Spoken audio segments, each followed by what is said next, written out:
It's almost 11 p.m. We look down at pocket sixes middle position. I raise to 30. The hijack calls. There's a younger guy on the button who calls. His girlfriend sitting behind him, watching the action. We're playing three ways out of position. The flop comes 7-6-3 with two hearts. We flop our third set of the day after having none in the previous session that we played in Boston. There's another flop that won't often be good for us. I go with a healthy sizing of 60 to punish non-believers. I also think people are less likely to fold in front of their significant others because, naturally, they want to be viewed as winners. The hijack folds, the button calls, he could have an overpair like 9s or 8s, or maybe he has a draw of some sort. The turn is the 9 of diamonds. It's not that worrisome, but I get tricky and check just to see what the opponent wants to do. If he checks, we'll for sure know that we've got the best hand. If he bets, we may call or check raise. The opponent bets 100. Rather than make a move on this street, I call. This is risky because there could be some bad river cards for us. The dealer puts out the ace of clubs. I'm okay with it because we probably have the best hand, but if I check, there's a good chance this will get checked back if the opponent has a hand like 9-8, pocket 10s, or even some ace-high flush draws that river top pair, but aren't quite strong enough to justify betting on all three streets. I target those holdings as I take an unorthodox line and lead for 400. The opponent looks genuinely perplexed and doesn't appear to be contemplating a raise like he would be if he had a straight. The button clearly doesn't like facing this bet as he's grimacing. It feels like he either has an ace or a second pair type of hand that he's considering bluff catching with. Over 30 seconds goes by, the opponent doesn't believe me, he makes the call, we show him our flop set of sixes, it's a winner, we never find out what the button made the call with. We took a very unconventional line with that hand, but still make close to the maximum as we increase our profit. It's been a good night, and the fun is only getting started. Just a few hands later, we pick up pocket kings on the button. The player in middle position raises to 30. The cutoff is a good pro from Czechoslovakia. He 3-bets to 120. It's a large sizing. We're all deep, so going with the bigger sizing makes sense when that's the case. There's only one hand that beats us. No matter what, we'll be playing from in position. I put in the cold 4-bet to 260.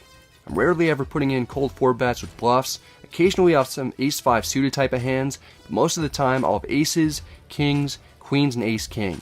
The initial preflop raiser folds. The cutoff isn't quite sure what to do. He looks like he's considering at least calling or possibly 5-betting. He doesn't seem to be considering folding. The cutoff calls, and I put him on a hand like ace-king, queens, or jacks. If we were shorter, the cutoff could have reasonably flatted with aces, and there's still some tiny chance that that's what he's got. But when we're playing almost 300 big blinds effective, it's too risky to not 5-bet aces when playing from out of position. The flop comes 8-8-3 with two spades. It's close to as safe as it gets for us. There's some tiny chance that we're up against 9-8 suited, 8-7 suited, or pocket 8s, but the likelihood of that is so minimal that I've removed it from consideration. The cutoff checks.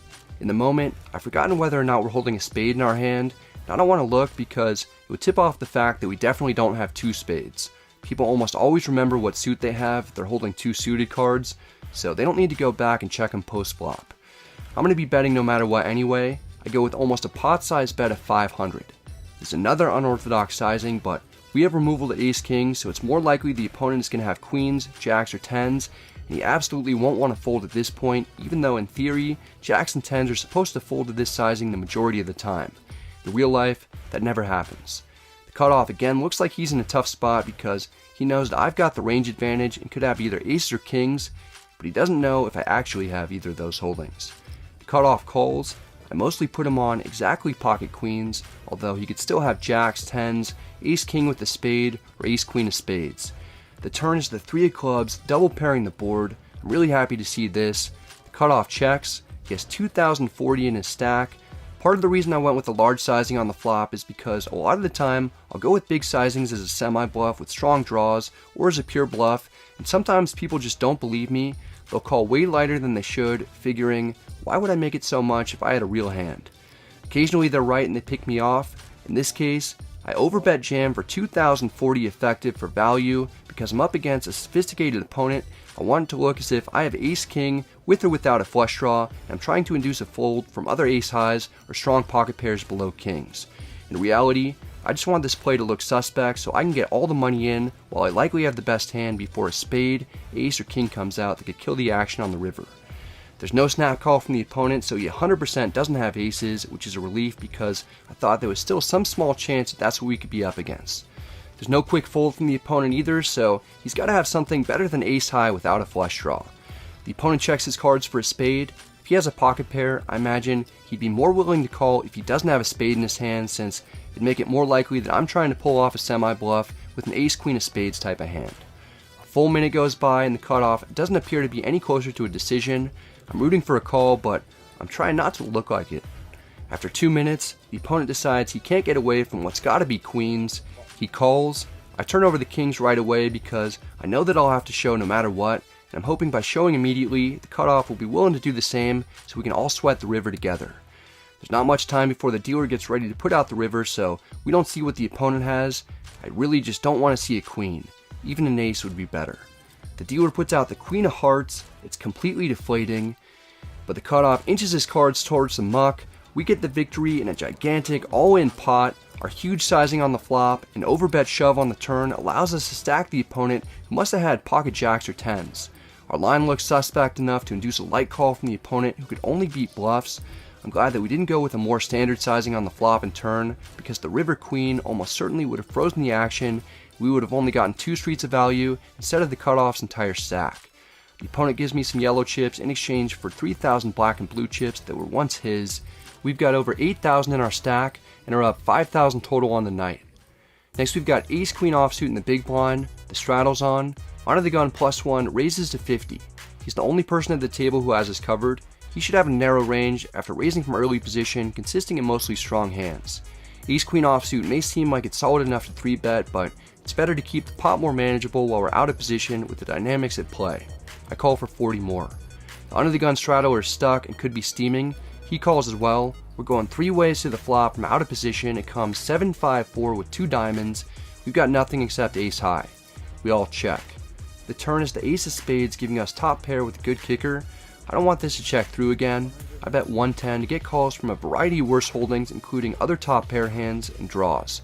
After checking back the flop, under the gun +1 should have plenty of aces in this range that we're beating, but the flop was so advantageous for us and the under the gun straddler that I didn't want to give the initial pre-flop raiser a chance to check back with the worst top pair.